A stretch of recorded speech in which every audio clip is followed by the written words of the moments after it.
NBC 26 storm alert. Still have that winter storm warning up for most of the viewing area for tonight into tomorrow morning. And across the south, we have a winter weather advisory. The snow continues to fall across all of northeast Wisconsin. It is mainly light to moderate, but some bursts of heavy snow will still work in from time to time. We've been dealing with some very heavy snow throughout the day. At times, visibility is less than a quarter of a mile. You can see the snow extends all the way down into northern Illinois, and it's basically moving straight north, although the back edge is moving west, so we have several more hours to go before this system winds down. We're also going to see westerly winds picking up as a cold front moves through. Gusts could exceed 40 miles per hour. Blowing and drifting snow will start to occur once that happens. The snow has been very wet and heavy up to this point, but when temperatures start to fall into the 20s, we'll start to see more of a powdery snow, and we can expect hazardous traveling throughout the night into tomorrow morning.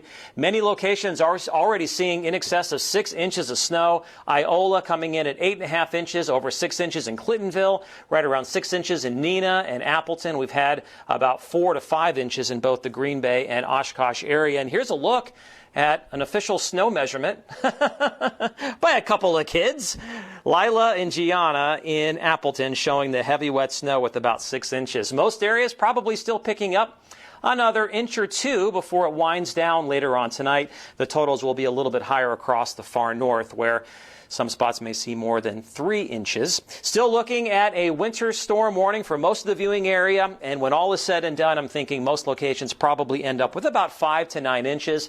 A little more off to the north and west and a little bit less to the south and east of the Fox Valley. Right now in Green Bay, we have light snow. It snowed heavily for much of the afternoon. The temperature is still above freezing. That'll be changing. In Appleton, it has dropped below freezing.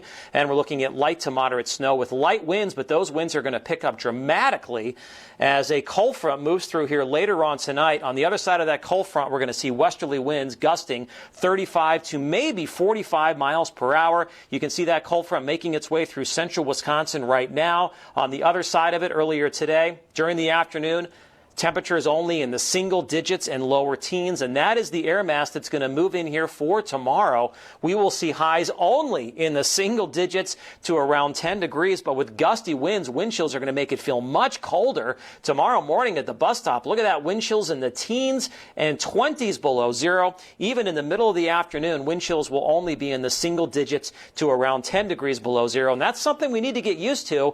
We will have frigid temperatures and bitterly cold wind chills this weekend, and really for the foreseeable future. A major blast of winter moving into Wisconsin starting today. So tonight, snowy and windy. The snow, for the most part, tapers off. Later on tonight, lows will be in the single digits, wind chills well below zero. Tomorrow, plenty of clouds, a couple of flurries.